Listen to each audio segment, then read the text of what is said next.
मुझे बताइएगा कादर मंदोखैल साहब, वावड़ा साहब कह रहे थे अब तरमीम और तरक्की होगी। वो तो देख रहे हैं हम कि तरमीम भी हो रही है, एक्सटेंशन भी हो रही है और पता नहीं किसी की तरक्की भी होती होगी।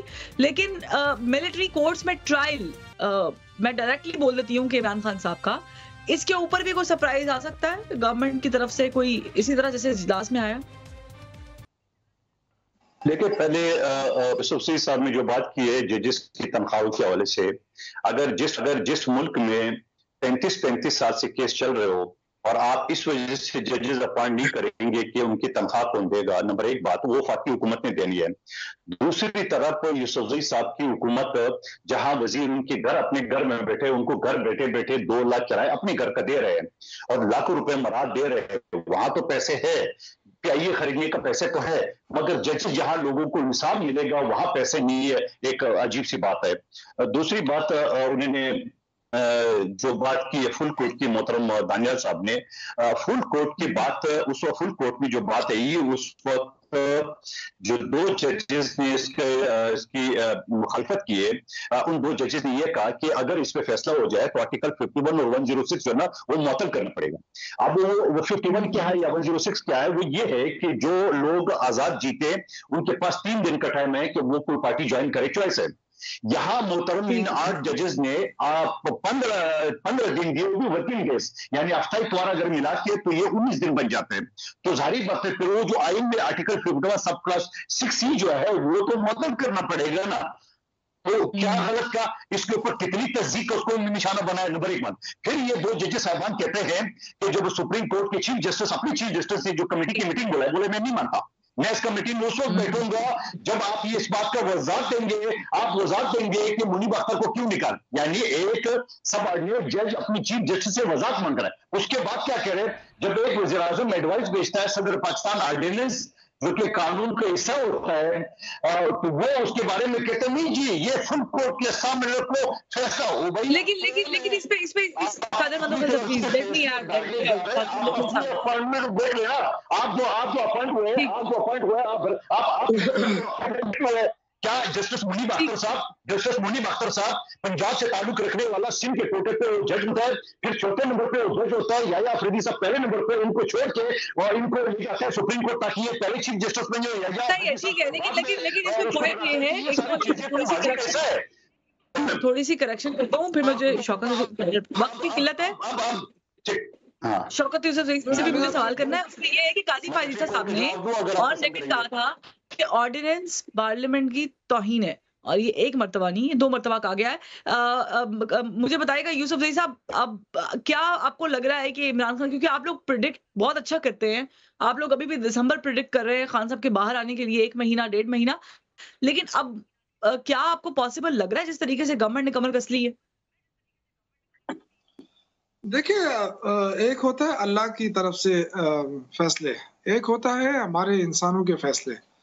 तो इंसानों के फैसले तो ये लग रहा है कि सारा कुछ उनको कंट्रोल करने के लिए हो रहा है ये सब कुछ, लेकिन एक अल्लाह की तरफ से वो इंशाअल्लाह ताला वो भी आप देख लेंगे। इस मुल्क में बहुत सारी चीजें हुई हैं, लेकिन ये जो मंदोखैल साहब ने बात की ना कि उन्होंने खत लिखा है, ये कोई गैर कानूनी काम नहीं कि आप जरा सुप्रीम कोर्ट के जो रूल्स ऑफ बिजनेस है उसमें बाकायदा है कि जज जो है वो अपने चीफ जस्टिस को लिख सकता है, काजी फायजीसा ठीक है ना, वो खत लिख सकता है, तो उनका मामला है, इससे क्या फर्क पड़ रहा है।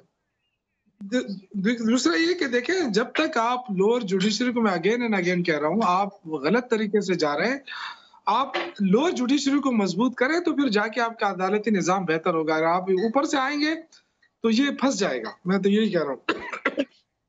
दानियाल नज़ीर साहब, आपका क्या मौक़िफ़ है? ठीक है, दानियाल नज़ीर साहब, आपका क्या मौक़िफ़ है? क्या मिलिट्री कोर्ट में ट्रायल, खास करके 9 मई को मद्देनजर रख के जवाब दीजिएगा, आपको मुमकिन होता दिखाई देता है?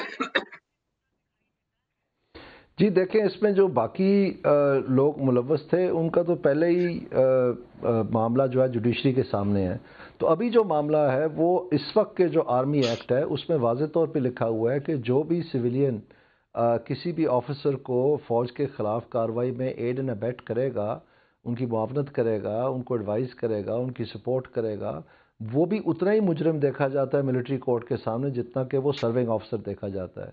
तो इस सिलसिले में जो फैज़ हमीद साहब को वो चार्ज कर दिया उन्होंने, और उनके ख़िलाफ़ जो भी उन्होंने सबूत इकट्ठा किया है या उनको जो भी सवाल जवाब किया है, अब नेक्स्ट फेज़ इसका ये होना है। बज़ाहिर तो यही बताया जा रहा था कि ये वो टेलीफोन जो हैं अडयाला जेल के जो पकड़े गए थे, जिनमें वो छोटे दर्जे के मुलाजिम के पास कोई नोकिया फ़ोन थे और इनके भी मुलाजिम के पास कोई फ़ोन था जिसके ज़रिए से ये रब्ता करते थे एक दूसरे से, और वो सारा सिलसिला अब उसके तो सबूत का टाइम आ गया। फ़र्ज़ करें अगर वो एतराफ़ी बयान दे देते हैं 1 मिनट के लिए या इसके अलावा कोई सबूत आ जाता है, तो फिर इन्हीं कवानीन के तहत जो इस वक्त मौजूदा आर्मी एक्ट है बग़ैर किसी तरमीम के, उसके तहत तो उनका ट्रायल तो हो सकता है मिलिट्री कोर्ट में, ये तो वाज़ेह लिखा हुआ है। अब इसके अलावा जो अगर हैं कोई अगर वो कहते हैं कि 9 मई वाले जो साथी थे वो फैज़ हमीद के साथ इन टच थे या उन्होंने भी इस मुआवनत के तहत किए, तो फिर ज़ाहिरी बात है वो भी आ जाएंगे उस लपेट में। तो ये तो सूरत हाल अभी तक वैसे ही मौजूद है, इसकी तरमीम की जरूरत नहीं। क्या जिन्होंने प्रेस कॉन्फ्रेंस की है वो भी आएंगे? ये अब उनके ऊपर जुर्म क्या फर्द किया ये तो मुझे नहीं पता एक एक आसारों का, लेकिन ये डिपेंड करेगा अगर उनके ऊपर कोई FIR हुई या जुर्म हुआ है तो उसमें फैसला करना पड़ेगा कि क्या ये उसमें शामिल थे या नहीं थे। ठीक, लेकिन इसमें एक और बारीक चीज ये है कि जाहिर है कि प्रिडिक्ट ये किया जा रहा था कि अलीमा खान जिस तरह बाहर आई हैं, इमरान खान साहब की बहनें और शौकत यूसुफजई साहब, ये आपसे रिलेटेड क्वेश्चन है, तो शायद कोई डील ढील और फिर बुशरा बीबी का आ जाना, पेशावर रवानगी, अब कोई कुछ बर्फ पिघली है, कुछ चांस है या नहीं है? देखिए कोई डील नहीं है PTI की तरफ से, ये सिर्फ गवर्नमेंट जो है वो कंफ्यूजन क्रिएट करना चाहती है और ये तासुर देने की कोशिश हो रही है, लेकिन ऐसी कोई बात नहीं है। बुशरा बीबी के खिलाफ और इमरान खान की बहनों के खिलाफ ऐसा कौन सा चार्ज है जिसमें वो 9 महीने से ज्यादा जेल में रही? तो वे तो 9 दिन भी नहीं रह सकती थी अगर सही ट्रायल हो जाता। तो वो तो देखें, वो तो उन्होंने तो खुद भी कहा कि मैं अभी भी तैयार हूँ, अगर मुझे वापस भेजना है जेल तो मुझे भेज दें, क्योंकि आइन कानून इंसाफ ये तो कहीं नजर नहीं आ रहा है।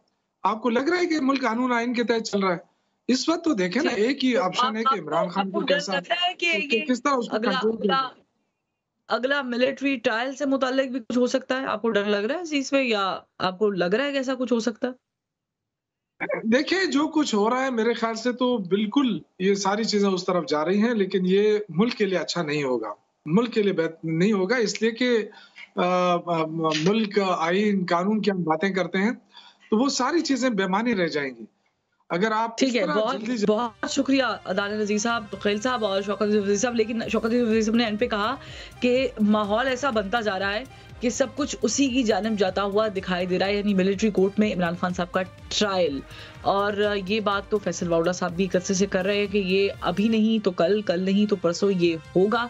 और जिस तरीके से हुकूमत ने सरप्राइज दिया है असेंबली का इजलास बुला के, वो कहते हैं दिखाना दाएं और मारना बाएं, उससे तो ये साबित हो गया है कि गवर्नमेंट कुछ चीजों में बहुत ज्यादा जल्दी में है। पाकिस्तान पीपल्स पार्टी अलबत्ता साथ दिखाई देती है, लेकिन उसका मुफाद अभी भी डाउटफुल है। प्रोग्राम का वक्त चूंकि खत्म हो गया है, तो कल फिर मुलाकात करते हैं। अपना ख्याल रखें।